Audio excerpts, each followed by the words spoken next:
Hello, everyone. Welcome to this late review of the North London Derby. We had been screaming so much that our voices were already gone, so it is a late review. But welcome to another episode of the Gooners podcast.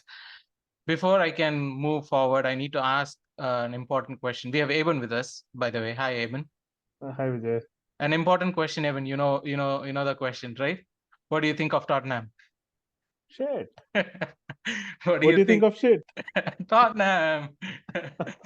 But it's amazing to have witnessed that game, especially like all these statistics aside, right? Like, yeah, 2014 is the last time we won against them, this, that, and all that aside.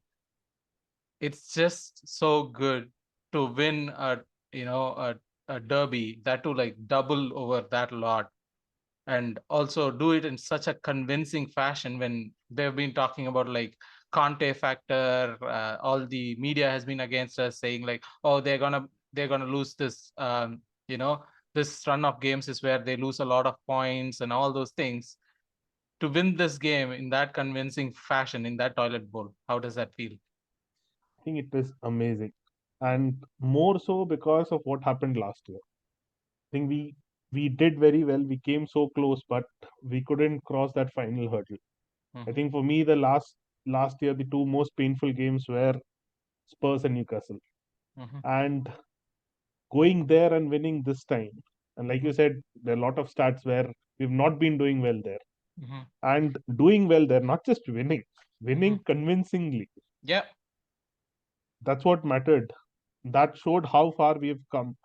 And obviously, as a fan, uh, there's nothing bigger for Arsenal than thrashing our local rivals. Yeah. But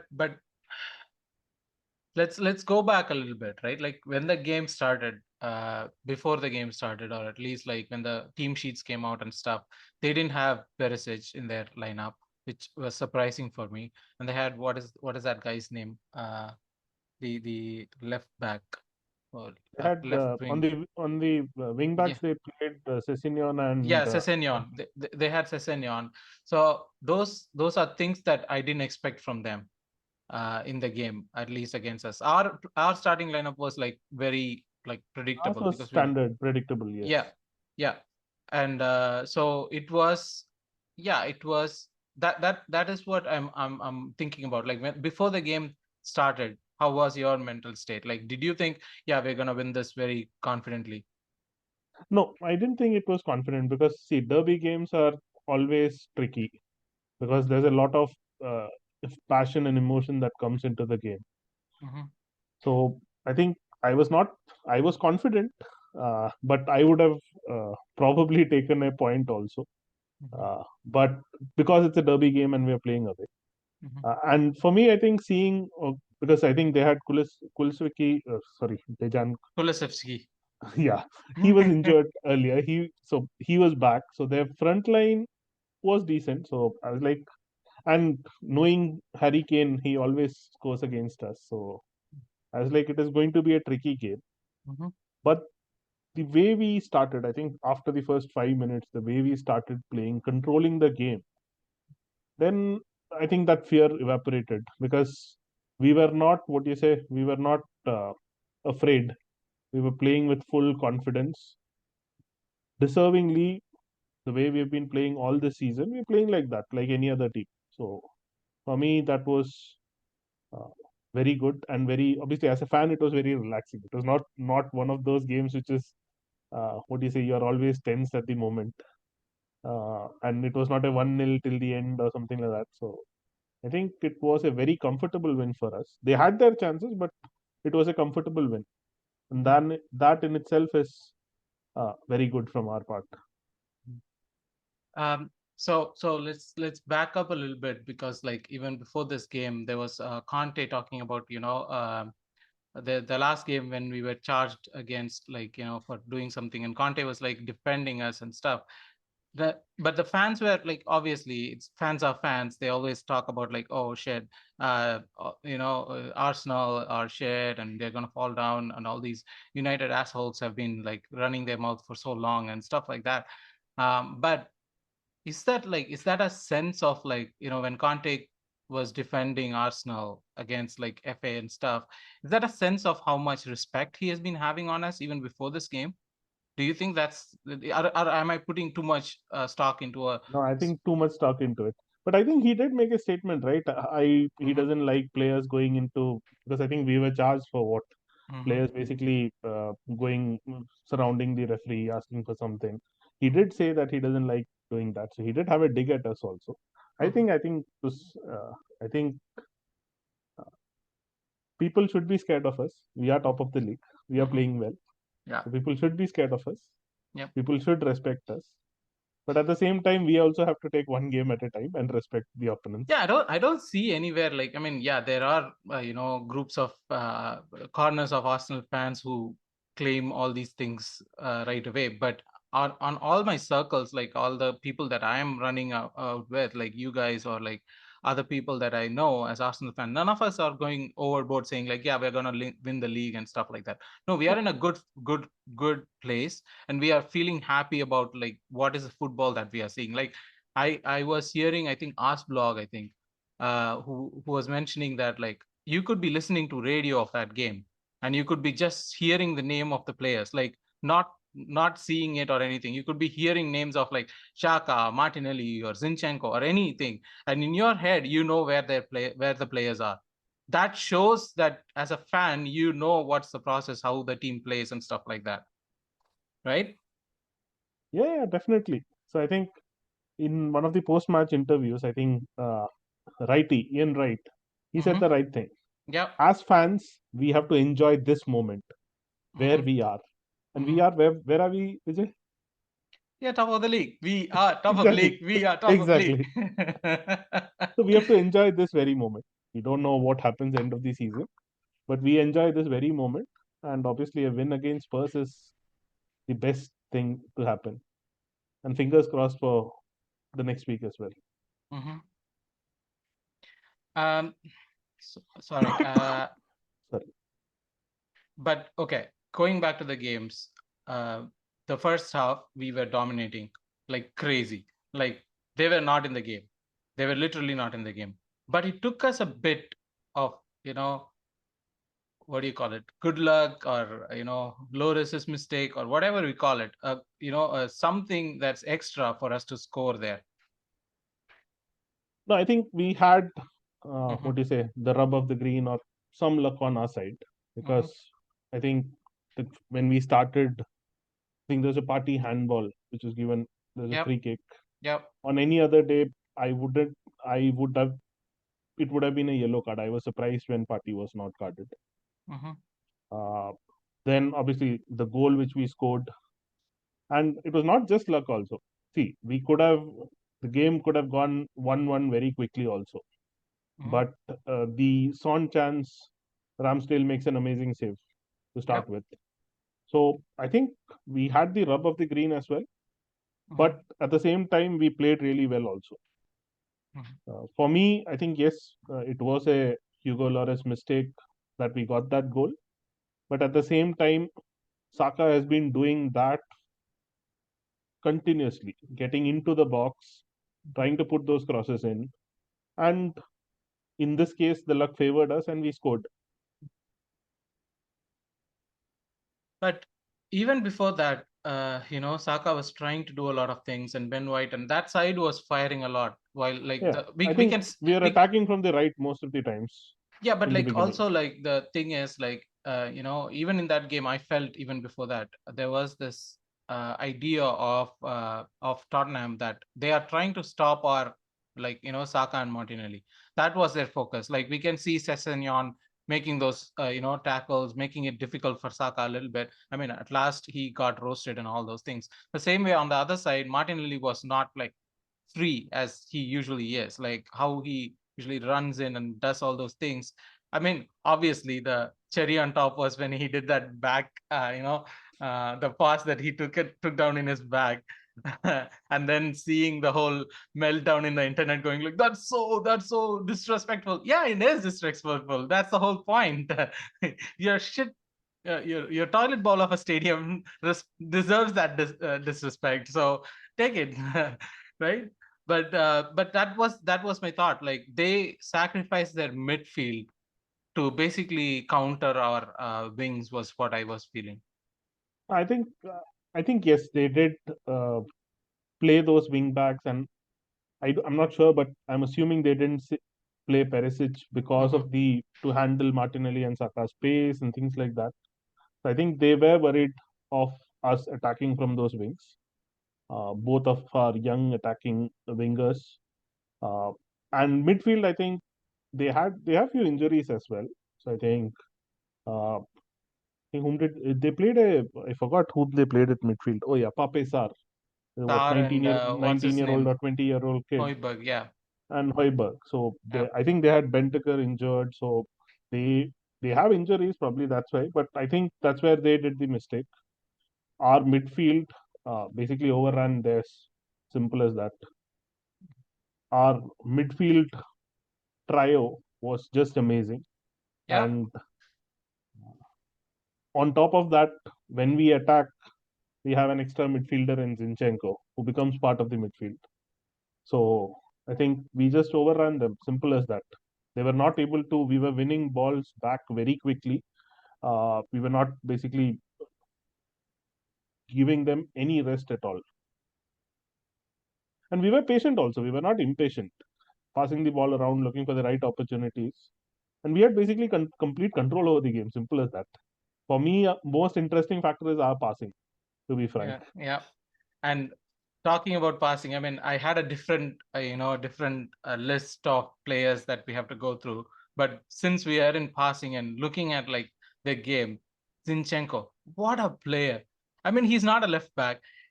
He is something more. Like he's something that the league doesn't have in any other team.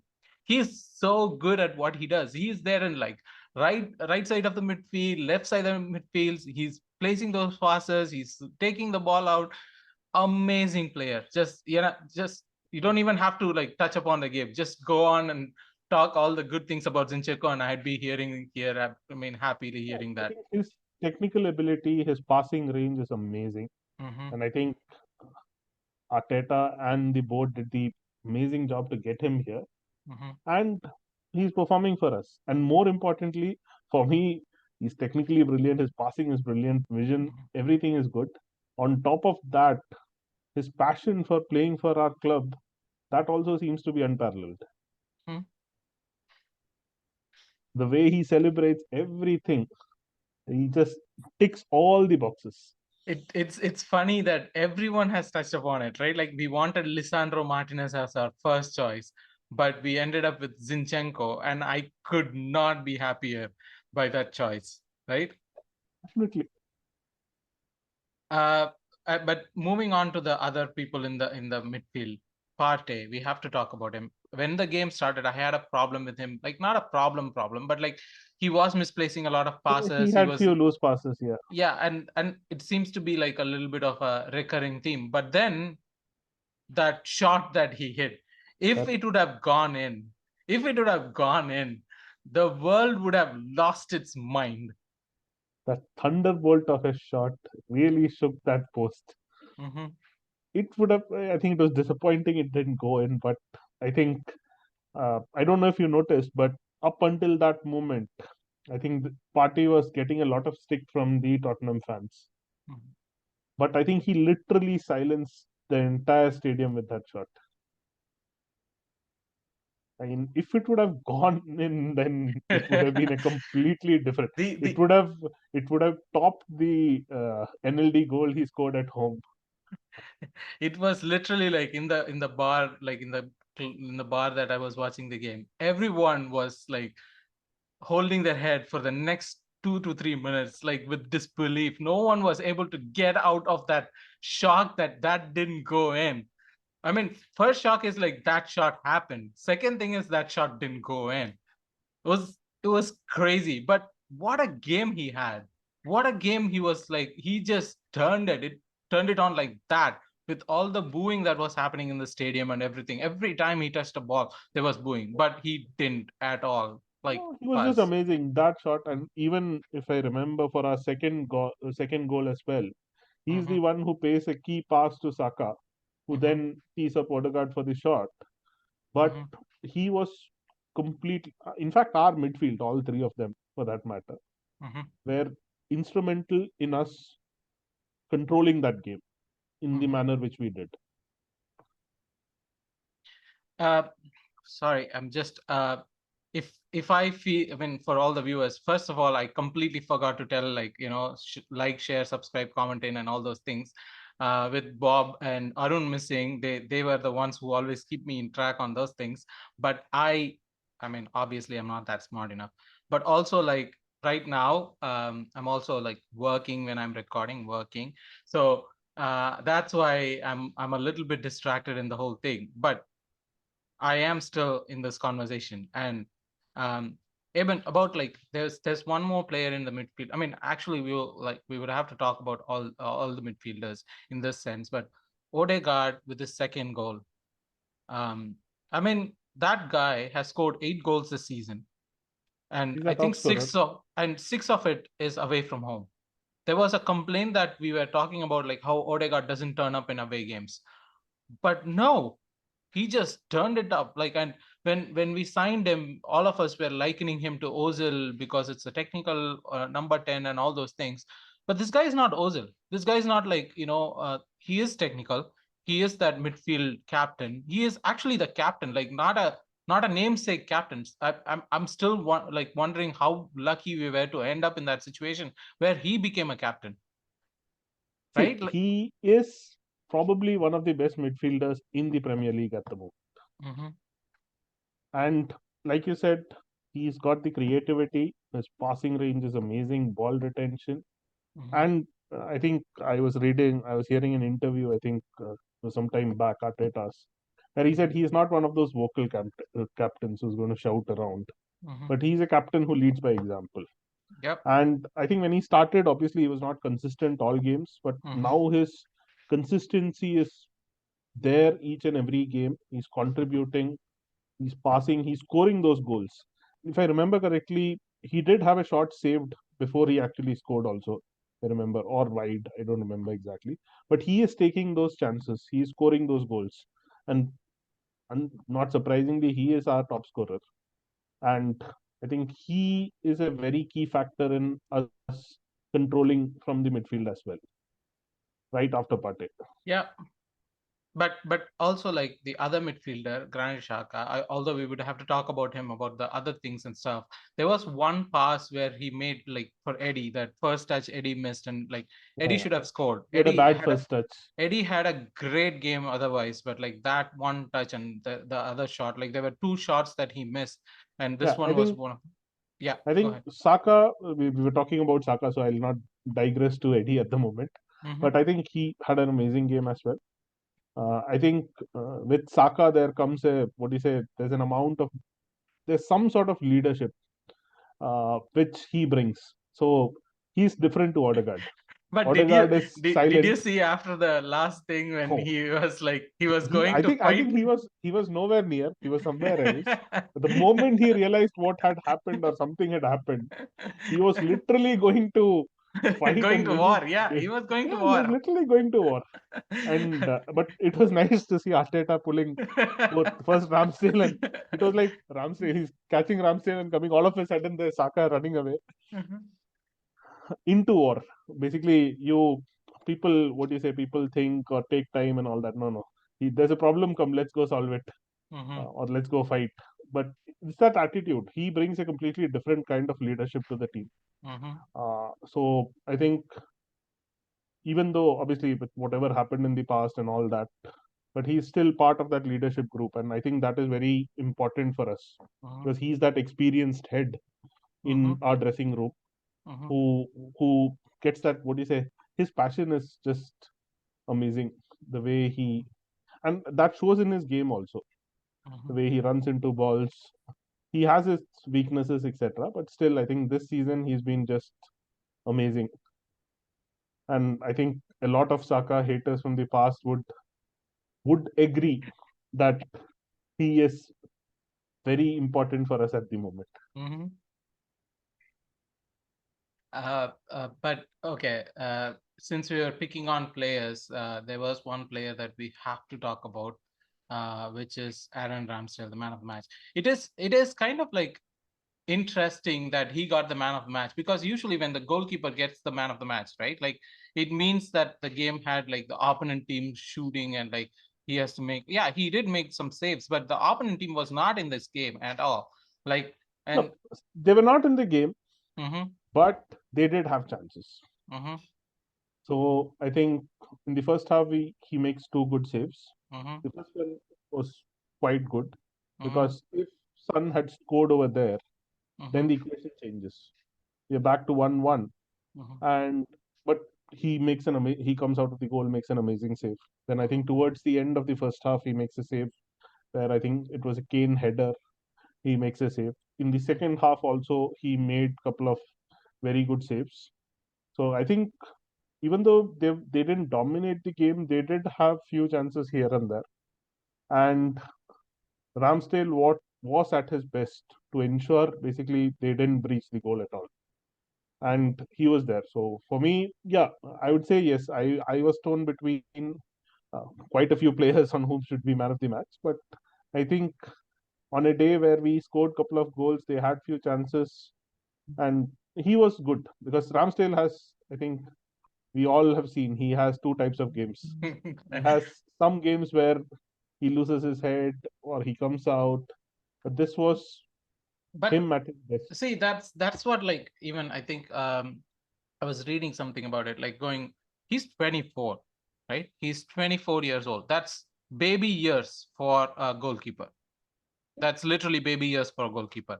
And if I look back, like even from last season, if I look back to the number of games he has done, like something really stupid, like really crazy, it's, I could count those in like one hand, right? That's how many mistakes he has done or had those kind of brain freeze moments. Yeah, see, But and if you look at like the top goalkeepers, like let's say Allison or Ederson, or like if you consider those top goalkeepers, they do the same thing too. They have games like that too. no, definitely. See, and especially the goalkeepers you've mentioned now, Mm-hmm, Allison, Ederson, Ramsdale is far from them at the moment, but mm-hmm, hopefully eventually get there. mm-hmm, These are all players, they have a particular style of goalkeeping. mm-hmm, And it is what I relate it to as a high risk, high reward kind of a style, mm-hmm, where they take a lot of risk. mm-hmm, But at the same time, when things don't work out, if you come out of your goal or you keep playing as a sweeper keeper much ahead, you make mistakes. You miss a mm-hmm, ball, you look stupid. But at mm-hmm, the same time, you do a lot of things.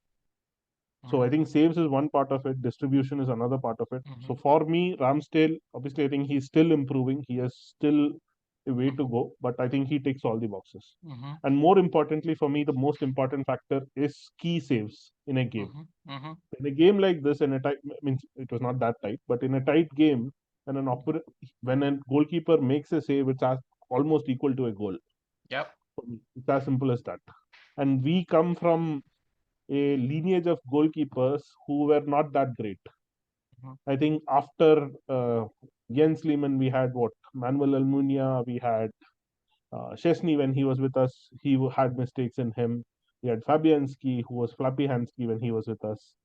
So we come with a, I think, first time after a long time, we felt a little bit confident when we had burnt Leno to join the club. So I think for a goalkeeper who makes key saves, I think he does that. And he's done that many times. Sometimes we don't even notice it Mhm. because he does it. Yep.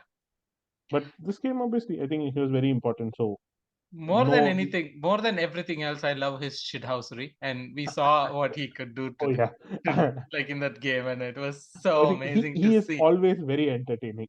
So I've seen him live at playing at home. Obviously, he's always very entertaining.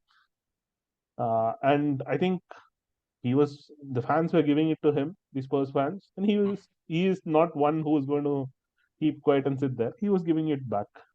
But Mhm. obviously, what happened was unfortunate. That should not have happened. Mhm. But still, yeah,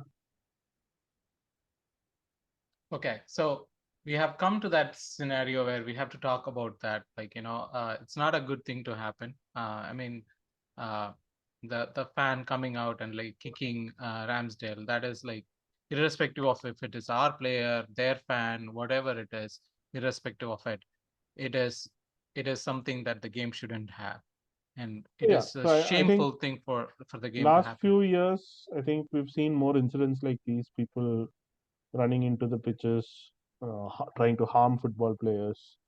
So I think it has to stop. It's definitely not a nice thing to have.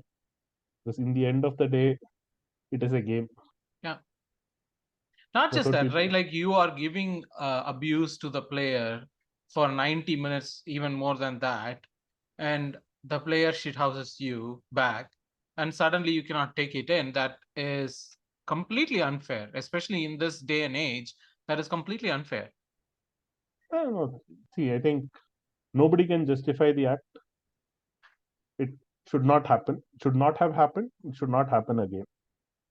Yeah. Simple as that. And I think, unfortunately, we've been reading a lot of trolls and memes after that. Hmm. That on a very lighter note, because that guy did it, Yeah. he might get a stadium ban and he might be saved from seeing Spurs play. But okay, so that was a very entertaining game. That I think like we'll leave it at that. I think we will have to talk about something else that happened just before the game around this week, which is like our target for this window. At least that's what we have been told was this Mudrik fellow, and he signed for Chelsea with like I don't know crazy wages, crazy. Who's Mudrik? Who's the Sorry. the Arsenal fan who has seen Karim Benzema rumors for I don't know how long. I don't know how long have I seen Karim Benzema rumors. I don't know how long I've seen like all these other rumors with like every player, Jan Mbia and all those players.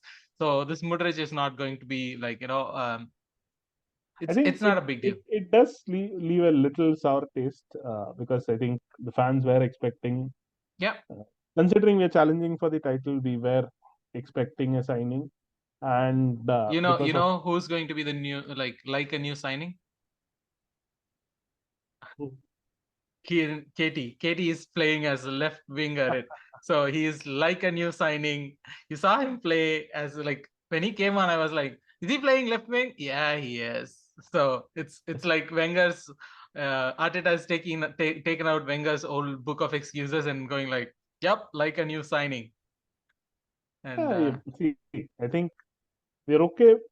Emil Smith Rowe is back. That is good news. mhm, I hope Reece Nelson comes back, but I think still some strengthening will be good. mhm, Some backup in midfield and some strengthening in the attacking side, considering Jesus is not coming back any mhm, sooner. I mhm. think it will probably take at least over a month or maybe 2 months. Mhm. So I think that way it was disappointing that we didn't get the signing. But I think Chelsea coming and hijacking is what do you say? I'm not surprised. And I think there was a troll also. I think Specsavers or somebody put a troll that Arsenal have put an order for some Yeah. number of specs. Yeah, I think it was one of the Specsavers. Yeah. Yeah. So anyway, Chelsea hijacking is not surprising. Mhm. Simple as that. I think they tried. They when we were going for Rafinha last year over the summer, I think they tried the same thing. But obviously, Barca came over. I think in the past also we have tried for Mata. Obviously, we didn't have the financial power, and I think this time I am actually with the whatever the club have done, because I think it doesn't make sense if what do you say, to get into a bidding war or go beyond what you had planned, because your plans are your plans. Mhm. You should not go beyond for anything. Simple as that. And hopefully, I think fingers crossed, if we get some reinforcements, that will be good, because otherwise, I think was it last winter that we didn't have any reinforcements? Yep. Yeah, I think yes. We tried for Vlahovic, we Yep. didn't get him, and then we didn't have any reinforcements at all. Yep. I hope that's not the case. I hope we get someone, because I Mhm. think We we need. are, uh, we are. I think surprisingly, in the beginning of the season, we would not have believed that we will be in this position. But we Mhm. are in this position, and it is our duty or the club's duty to ensure we try to win it. Yep. So for that, we need some reinforcements. Yeah, and it is true. Like the team on the pitch is performing way beyond what is expected, and it is the team off the pitch that has to, get this done. Do But again, it shouldn't be some XYZ signing. I wouldn't want No, an it XYZ hasn't been. It signing. has to somebody who fits the club, Yep. who can help us, and not just a backup who can't contribute immediately. We need Yep. somebody who can contribute, who fits the club's ideals, Hmm. and can make an impact.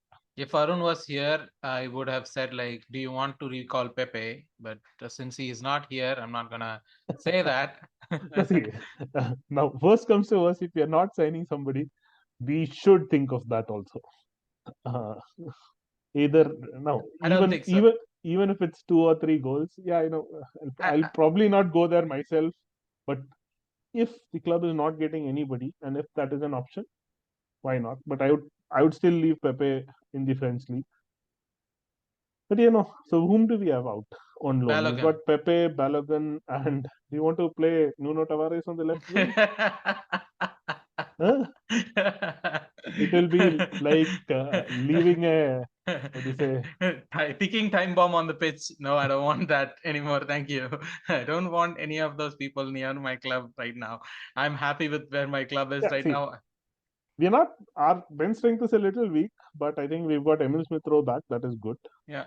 And I'm hoping Fabio Vieira gets some more, he can make a little more impact, Hmm. because I think he's got half a season in him at the moment. So Hmm. We'll see. we'll see. Yeah, one game at a time. One game at a time. So yeah, that's our review for the North London Derby. I'm sorry that we are a little bit late, but hopefully this is entertaining enough for you to it was a very good game. So you can still like relive those memories again through our conversation, and give us a like, share, subscribe, and comment in your moments in the game, anything that we missed. I mean, yeah, we did miss like Ben White shouting at whatever his name was when he was trying to shoot, and then the Eddie Nketiah's the flick over the rainbow flick over two players when he took down the ball, and then yeah, Evan's creating a moment right now by I think mimicking Ben White. Yeah, Ben White did this, yeah, yeah, yeah, and obviously Theo Walcott doing this was iconic yeah, yeah, in itself, sitting on a stretcher. and So not just that, Ben White did that, and that picture post was liked by Theo Walcott and Santi Cazorla. So we are still hoping Santi Cazorla after his playing days would come back and like be part of the team, back end team in some way or yeah. other. I think for I. all the fans, just enjoy this moment. And Mhm, just to make people realize, last time we won at Tottenham mhm, was in 2000. I think we in 15 we won a League Cup game. In the league we won in 2014, mhm, and I think it was when Flamini scored a brace. Mhm. So just imagine, it was quite some time back. Mhm. So I think there is a shift in power. We Mhm. are back where we belong. Yes. With North that London note, is red. Red. With that note, thank you everyone. Thank you, Aben, for joining in. We'll talk again with the Manchester United preview. Bye. Thank you, Jay.